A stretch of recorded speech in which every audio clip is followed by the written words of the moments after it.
The city you consider as home is never so attractive as when you return to it after long and difficult times in other parts of the world. My name is Dr. John Watson. I had served and been wounded in the more remote regions of Afghanistan and had been discharged from the army with specific instructions to rest. The sight of London again was already working its soothing tonic. As I rode through the familiar streets, I never suspected that a chance introduction would lead me into the most amazing adventure of my entire life.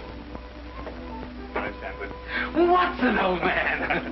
Hello, how have you been? It's good to see you. Not as well as you, obviously. You look great, old man. Heard you were wounded. Well, it could have been much worse. Sit down. Care for a drink? Have one. Good. Well, what are your plans now? Well, nothing really at the moment. I'm looking for lodgings. Trying to solve the old problem of comfortable quarters at a reasonable price. That's odd. The second man today that's used that expression. Really? Who's the other? Well, you wouldn't know him. He's doing some work in the chemical laboratory at the hospital. Might be interesting. Yes, well, I wouldn't mind sharing a flat with somebody if he was all right. Well, Anything wrong? Oh, no. He's rather strange. Well, what's wrong with him? Oh, nothing wrong with Holmes. That's his name, Sherlock Holmes. Well, I saw him this morning. He was doing some research with a corpse. Oh, what was he doing? He was beating it with a stick. I beg your pardon? Did you ring, sir? 2 sherries, please. Very good, sir. What did you say this Sherlock Holmes fellow was doing? He was beating a corpse with a stick. Oh? What in heaven's name do you want to do that for? He wanted to find out if it was possible to inflict a bruise on a body after death. Why? You know? Did you ask him? That's another strange thing about this Holmes. Somehow, one never thinks to question him.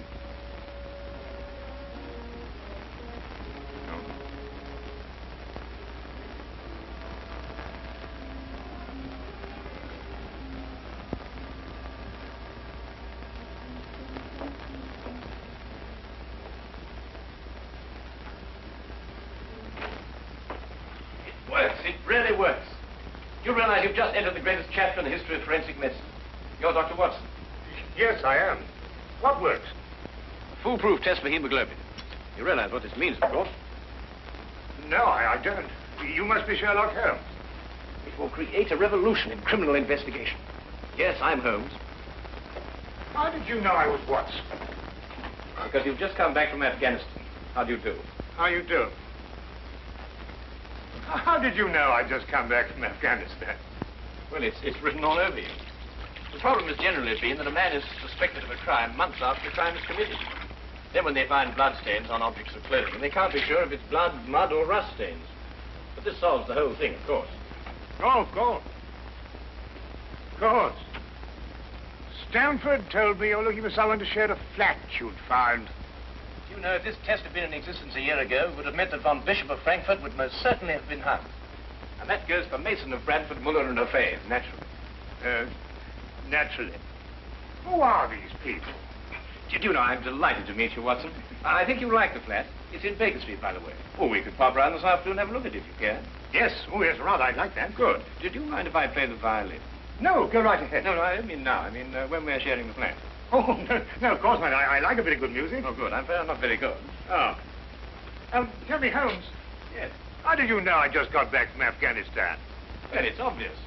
Now, that's what you said before. It isn't a bit obvious. You're a doctor, that much we know. But with the air of a military man, therefore an army doctor. You've acquired a sunburn. I know it's not your natural color because your wrists are white. Your eyes tell me that you've recently been ill. I'd say some sort of tropical fever. You use your left arm stiffly as though you'd sustained a wound. Now the problem becomes, where would an army doctor have contracted a fever, sustained a wound? The answer, my dear Watson, is in the present campaign in Afghanistan, naturally. Naturally. Of course, it's obvious. Naturally. Weeks examined the rooms at 221B Baker Street that afternoon and promptly moved in on the following day. I had, at this point, known Sherlock Holmes for only 24 hours. But the man's fantastic powers of perception, coupled with the almost unpredictable personality I'd ever encountered, kept me in a state of constant surprise when I wasn't being shocked. It was unbelievable, the things he knew and the things he didn't know. Now, really, my dear Holmes, you mean to tell me you didn't know that the Earth moved round the sun? Really? But every schoolchild knows that. Well, now I know it, too. And I shall promptly proceed to forget it. But why? Yes. Why? Why should I remember it? Well, because it's a natural phenomenon. Well, is it important? Does it affect us? If you told me the Earth went round the moon, would it make any possible difference to our way of life? Well, you put it that way, no. Then it's useless information, and I shall do my best to forget it. I advise you to do the same. At times, I thought the man was joking and simply having a bit of fun at my expense. But I soon learned that he was in dead earnest. I also, unknown to him, made a brief classification of the man's knowledge. Literature? Nothing. Philosophy? Nothing. Astronomy? Nothing. Politics? Disinterested. Botany? He knew everything there was to know about poisons and absolutely nothing about practical gardening. Chemistry? Profound. Sensational literature? Without question, Sherlock Holmes knew the details of every horror perpetrated in the last 100 years.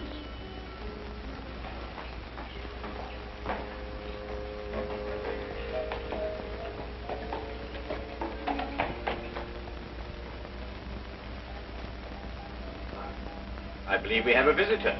Really? Who's coming here? I believe so. I would also say he's a retired sergeant of Marines. Oh, you know the man? I've never clapped eyes on him before in my life. Well, in that case, that's one of the wildest statements I ever heard. How can you possibly guess he's a retired sergeant of Marines? You've never seen him. A guess, my dear Watson. A calculated deduction. Yes, he is coming up here. Do you mind if I ask him his profession? Oh, by all means. Now, where did I put my violin case? Hmm? Oh, it's over here. There you are. Ah, my old friend. Come in. Excuse me, gentlemen. I have a message here from Mr. Sherlock Holmes. Thank you.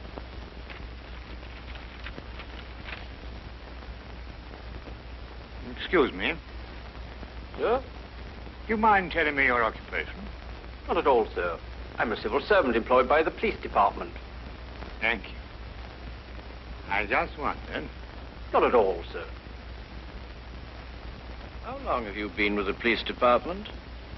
Just a year, sir. Before that, I was a sergeant in the Marines. Good day, gentlemen.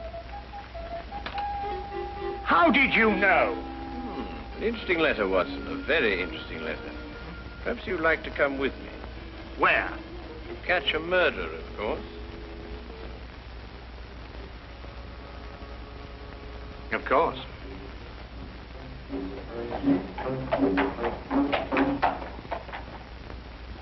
How did you know that that man was an ex-sergeant of Marines? Who? A messenger from the police. Oh, yes, the retired sergeant of Marines. That's what I said.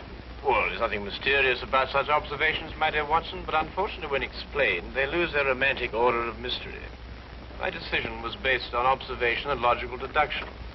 The man had a large anchor tattooed on the back of his hand. This was visible from our window. I admit I didn't notice it at the time, but since you mention it, I think there was an anchor. Oh, there was indeed. He also wore regulation sideburns and had a slight nautical roll. Thus, I judged him a Marine. Oh, guess, I grant you, but only a refinement of guesses one makes every day. Don't be so disgruntled, Watson. Test your own powers of observation. We are entering the perfect situation.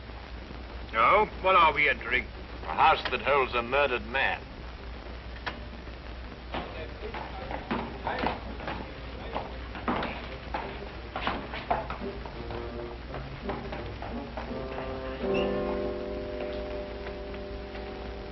Is Inspector Lestrade inside? Yes, sir. May I have your name, please? Yes, Sherlock Holmes. This is Dr. Watson. Oh, that's quite all right, sir. Inspector Lestrade gave instructions to admit you. Oh, good. Oh, by the way, has the body been removed? No, sir, but the medical examiner's just gone. Oh, thank you. Let's hope they haven't moved things about too much. The police forces of the world seem to have an organized science of messing things about. Oh, I wouldn't say that, Holmes. Now then, move along there, everybody. Move along. There's nothing to see today. I don't know. I swear I don't know. I tried to help him. Don't you believe me? I had to do what I could. It was instinctive. It was instinctive for a woman like you to commit murder. That's not true. You know it's not true. I know you hate me, but you can't believe I'd do a thing like this. Yes, I can, and I do. Please. She's a murderess. You know it as well as I. She murdered your brother. It's a lie. Yes, it's a lie. The entire story's a lie. The relationship you had with my son was a lie. My son's been murdered. This girl's a murderess. Why she did it, what her motive was, I don't know. They were engaged without my blessing. I can only be grateful that she gains nothing by her crime. Your duty now is to convict her. Just a moment, please.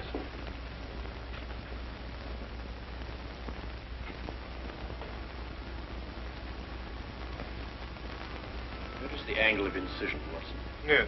And the force of the blow and the general penetration of the upper region of the chest. How long would you estimate before loss of consciousness? Well, it's difficult to say. 30 seconds. Minutes? Oh, between the two. I see. And death? Shortly thereafter. 2 minutes? 3? 3 or 4, I'd say. Thank you, Watson. All right, take him out. Forgive the interruption. I would prefer to have been invited before the body had been moved. I thought you'd be interested, Holmes. Oh, thank you, Lestrade. Oh, may I introduce my friend, Dr. Watson, Inspector Lestrade of Scotland Yard. How do you do? How do you do? So you're completely stuck, eh, Lestrade? What do you mean? Well, you thought I'd be interested. Why don't you admit it? You're in a jam. Magnificent cabinet work, don't you think? What you say isn't exactly true, Holmes. I've done you a favor. This is an interesting case. Of course, there are 1 or 2 unexplained details, but I don't believe it'll be long before we're What's clear. your principal problem? There's no motive. I found this girl with a knife in her hand. My brother lying dead on the floor. I found Peter on the floor. I tried to help him By stabbing him? by removing the knife. Anybody would have done the same thing. I love him. Oh, my dear young lady, there's no cause for you to alarm yourself. No one's accusing you of, of what happened. This would be a clear-cut case if only she had a reason for murdering him. There happened to be a policeman outside the house during the murder, and he said that no one came in except her. Well, what about the others? Who benefits by her death? Well, no one. The estate was left in such a way that if he died before he married, everything went to charity. My dear Inspector Lestrade, he didn't die before he married. This young lady and the man whose body was carried out of here had been married for at least a week. In the event of his death, I imagine everything passes to her.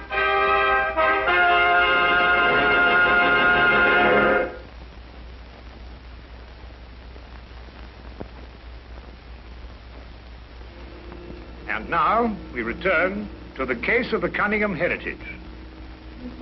How did you know they were married? Weren't you?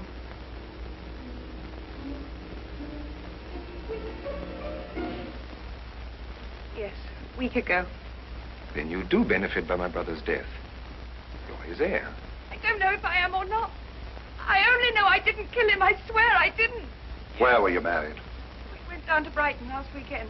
Well, why didn't Peter say anything about it? I don't know. He asked me not to say anything, so of course I didn't.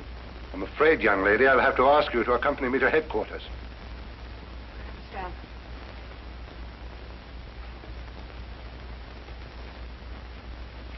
Excuse me, Inspector. I think I should tell my mother. Oh, yes, of course. Tell me, Holmes, how did you know they were married? Well, the man's hands had the remains of a sunburn and the fading marks of a narrow ring, but not as yet that indentation of the finger a ring generally leaves. A weekend in the sun at Brighton explains the whole thing perfectly. I didn't notice these things. Yes, I know.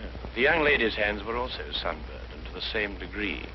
Then the case is solved. Yes, it would appear so, wouldn't it? What are you looking for? How do you see that? What? Here, use this. Why, that's only the cut in the carpet. Yes, but it's a fresh one. Yes, but what does it mean? That's a good question. You'll stop looking for clues now, Holmes. Oh, you solved the case then? Completely. Oh, splendid. Seems this girl had a record. 9 months in the woman's prison in Holloway, from the 21st of February, 1892, to the 21st of November, 1892. She was employed as a governess and convicted for stealing £300 from her employer. It's quite true. I knew you'd find out sometime. I made a mistake 5 years ago, but I paid for it. But Peter knew all about it before we were married. I never tried to hide it from him. You didn't know what else you had in mind. I had nothing else in mind except that I loved him. I'm afraid I must ask you to go with the officer, miss. Rather, madam.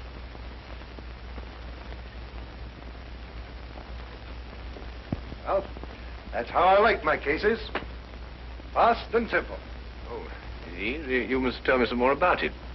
Well, there's nothing to tell, really. Her story was that Peter asked her to call here at 10 sharp. She arrived, found the door open for her, came in here and found him writhing on the floor with a knife in his chest. She screamed, pulled it out, and just then Brother Ralph walked in. Peter died without saying another word. So she stabbed him for the inheritance and was caught in the act. Simple. Well, holding off along. Couldn't be simpler, could it, Watson? Well, I still think it's a tragedy. Yes, but my job, Dr. Watson, we run up against it all the time. Cigar? No, thank you. Well, I suppose you've had some amazing adventures. Yes, but one learns to have a real philosophy of life and get a good perspective. Yes, I suppose. But just the same, I think it's a pity. Just another case of a clever girl being too clever. The clever girl who intended to murder her husband, he certainly chose the most stupid possible way to commit the crime. Well, what was that? Well, what's this? Checkbook. Oh, amazing deduction, Lestrade. Look. So Peter Cunningham drew a check for £1,000. 6 weeks ago, and 5 weeks ago, and 4, and 3, and 2, and that's all. Well? They're drawn to cash. Well, I don't get your point. He was a very rich man. Well, it's a great deal of cash. It was his own money. I suppose he could do what he liked with it. You may have hit the proverbial nail, Lestrade. Now, look here, Holmes. You're trying to start something that just doesn't exist. Do you think so? I have a great deal of respect for your opinion, Holmes. But your trouble is that you can't leave things alone. If there isn't a mystery, you have to make one, or you're not happy. You're right, I'm not happy. There are marks on the carpet indicating a struggle. The man whose body was carried out of here was over 6 feet in height. If he had struggled with the girl who had left here, I don't think he'd have lost. She surprised him. Oh, but he was expecting her.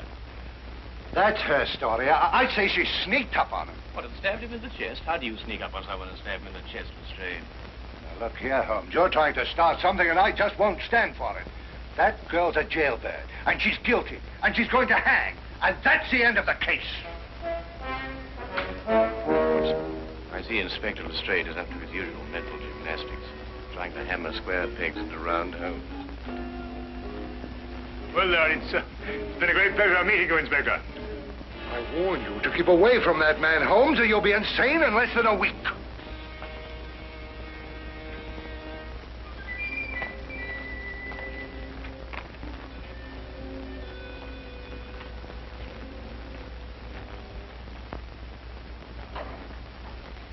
What time is it? Oh, 10:30. Perhaps you'd like to take a little stroll with me. Why? I'd like to investigate this afternoon's affair a bit further. Oh, yes. I'd like that. I thought you'd forgotten about it. Not at all. I've been thinking about it all evening. Shall we go? Then we must exchange our thoughts en route. Where are we going? To the Cunningham house. I didn't know you'd made an appointment there. I didn't. Oh, well, who do you expect to see? No one, I hope. Well, I'm terribly sorry, Holmes, and I'm afraid I don't understand what you mean when you say you want to go to the Cunningham house and you just... You can't do that. What? Well, you can't break into the house. Why not? It's against the law, that's why not. Why, if we're caught... That's it. What is? If we're caught. But that makes no difference. It makes no difference at all. The thing is, if we're caught, it's against the law.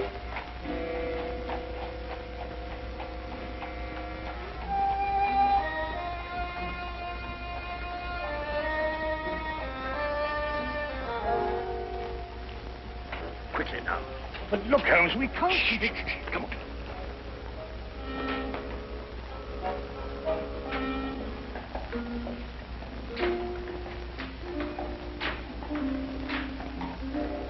Good evening, Inspector. Good evening, Sergeant. Everything all right? Yes, sir.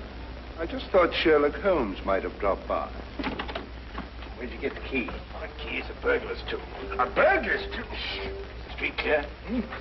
Yeah.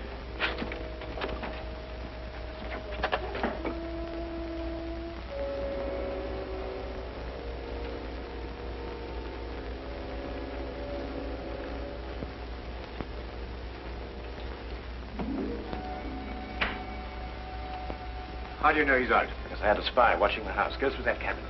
What am I looking for? Well, papers, bank statements, anything to indicate passage of money from Peter Cunningham's account. Go on.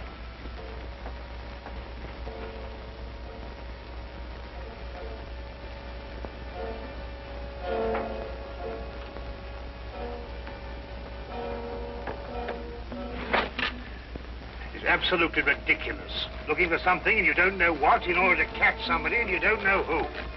Quite ridiculous. Nothing over my side. Keep looking. Who do you think's got it? Whatever it is we're looking for. Why did Peter Cunningham try to hide the fact of his marriage? A week or a month would the main indifference as far as his mother was concerned. She would never have consented to his new bride anyway.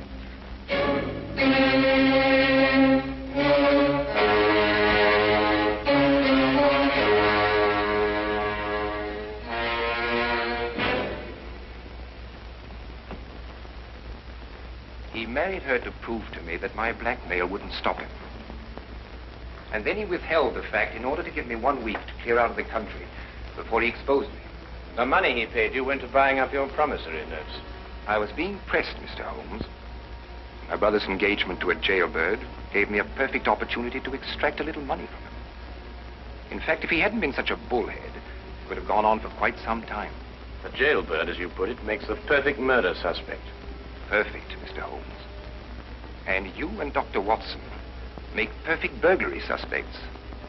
When I report your death to the police, they can't possibly blame me for defending the sanctity of my home.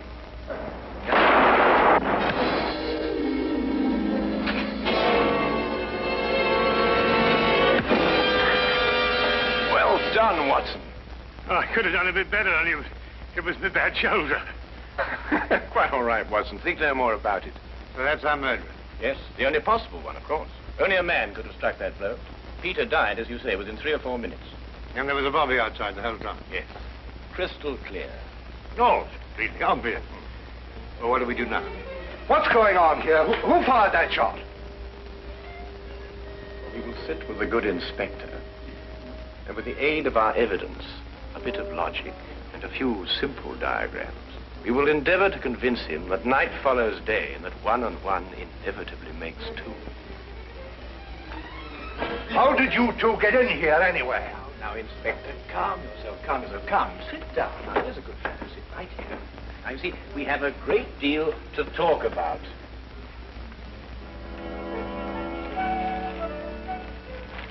Also present with Inspector Lestrade was Dr. John Watson and a personal friend of the inspector's, Mr. Sherlock Holmes.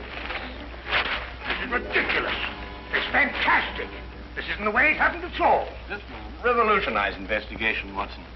This whole account is a lie. Fingerprints, Watson. That's the coming thing. Oh, nonsense. What are you going to do about this? A bit more research. Here, give me your fingers on this sheet of paper. Oh, were you going to sit there with these disgusting little smudges and let them get away with this? Beg your pardon? Well, I won't. They're going to hear from me. Brilliant Inspector Lestrade, indeed. Why, it took you 3 hours to convince that bonehead.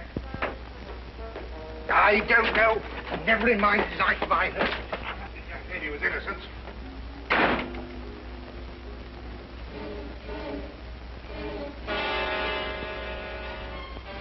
Oh. I wonder if he got more than a shoulder wound in Afghanistan. Oh.